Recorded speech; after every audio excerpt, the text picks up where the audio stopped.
Ok, Hey, t'en as marre d'apprendre à coder sur papier? Tu cherches un vrai éditeur. En plus, ton blanc, il est vide. Allez, viens, je vais te présenter le meilleur éditeur de 2020.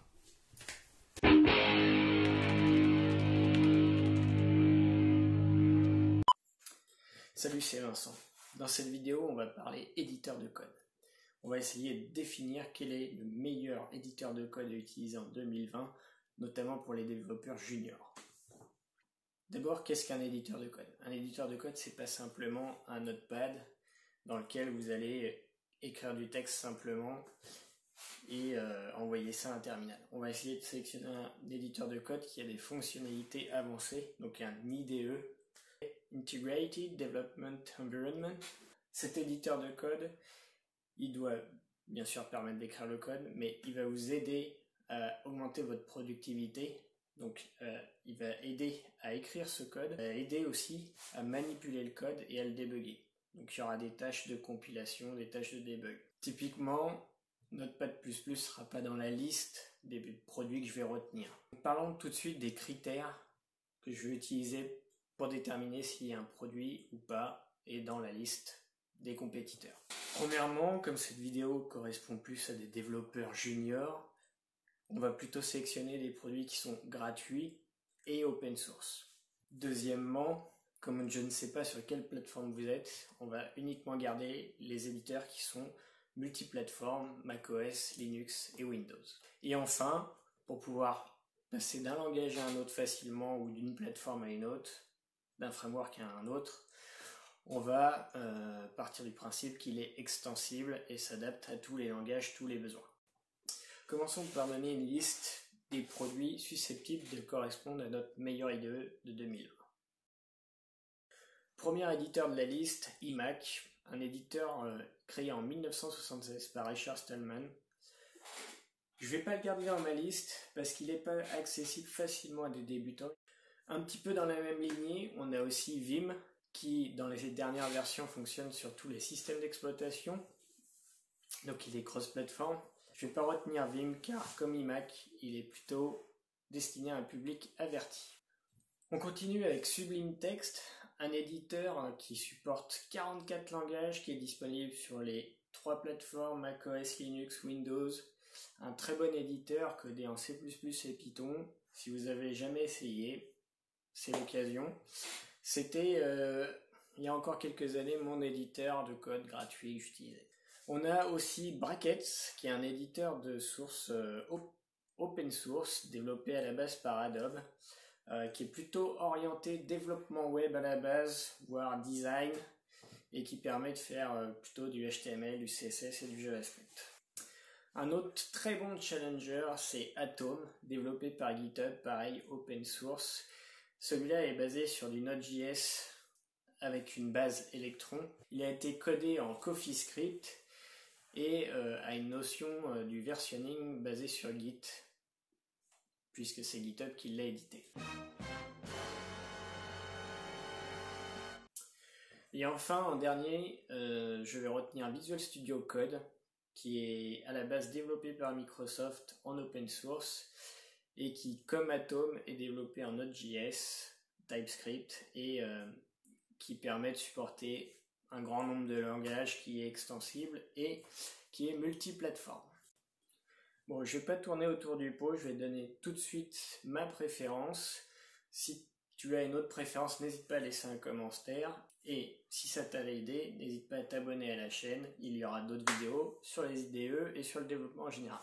Pour moi, le gagnant et le meilleur IDE en 2020 à utiliser si vous êtes un débutant, voire même expérimenté, ça reste Visual Studio Code. Pourquoi? Il est open source, vous pouvez regarder les sources, vous pouvez compléter les sources, surtout étendre grâce à des extensions. Il y a un grand nombre d'extensions faciles à installer puisqu'il y a un marketplace. Il est cross-platform, c'est-à-dire qu'il s'installe sur macOS, sur Windows et sur Linux, et ça sera exactement le même logiciel. De plus, il a énormément de fonctionnalités de base. De base, vous allez retrouver l'IntelliSense. L'IntelliSense va vous permettre d'écrire votre code plus rapidement grâce à une autocomplétion du code rapide et intelligente en fonction du contexte dans lequel vous êtes. Il va aussi vous permettre de naviguer dans votre code, donc vous pouvez aller à des définitions, aller sur des types, aller à des symboles. Vous avez un breadcrumb pour naviguer rapidement dans un fichier. Vous pouvez rechercher n'importe quoi, n'importe où, dans plusieurs fichiers, dans plusieurs dossiers, au sein d'un seul fichier, peu importe. Une fonction essentielle pour un IDE de bonne qualité, c'est de pouvoir débugger. Dans Visual Studio Code, vous pouvez mettre des points d'arrêt, vous pouvez voir les valeurs, voir la call stack, vous pouvez modifier les valeurs en mémoire, ou vous pouvez continuer de débugger dans une console interactive. De base, Visual Studio Code supporte les contrôleurs de source et notamment Git, le plus répandu actuellement. Vous pouvez évidemment cloner des repositories, checker out des branches, créer des branches, pull, push, faire toutes les actions de Git. Mais vous pouvez aussi faire un différentiel entre deux versions de fichiers source. Le petit plus, c'est qu'il apporte aussi des fonctions de refactoring. Vous pouvez réparer, modifier du code rapidement, faire des renommages de variables, faire des extract méthodes, extract class, etc. en fonction de votre langage. Vous avez un terminal qui est intégré directement au sein de l'IDE, qui va être généralement placé en bas, mais vous pouvez le déplacer où vous voulez dans votre fenêtre. Il supporte Bash, il supporte CMD, PowerShell, ce que vous voulez. En fonction de votre OS, il va s'afficher normalement comme un terminal. Ça supporte le multi-terminal, vous pouvez ajouter des onglets autant que vous voulez, vous pouvez splitter pour les voir en même temps. Comme dit au début de la vidéo, VS Code a aussi un support des tâches, donc notamment des tâches pour compiler, mais vous pouvez déterminer, créer des tâches pour faire absolument ce que vous voulez, pour créer des bundles, pour minifier du code, pour copier des fichiers, pour extraire des fichiers, pour versionner, lancer des scripts, etc. VS Code supporte maintenant le multi-workspace, une fonctionnalité que j'utilise très peu mais qui permet d'ouvrir plusieurs dossiers qui sont répartis sur votre disque dur ou même sur des disques durs réseau et de pouvoir travailler sur ces différents dossiers dans un seul IDE sans avoir besoin d'ouvrir plusieurs instances de l'IDE. Et pour finir, il y a le Marketplace qui va vous permettre d'installer des extensions développées par d'autres développeurs de la communauté. J'ai d'ailleurs une extension, mais ça j'en parlerai dans une autre vidéo, et ces extensions vous permettent de rajouter des fonctionnalités diverses et variées, de rajouter des langages, de changer les thèmes, de changer les icônes.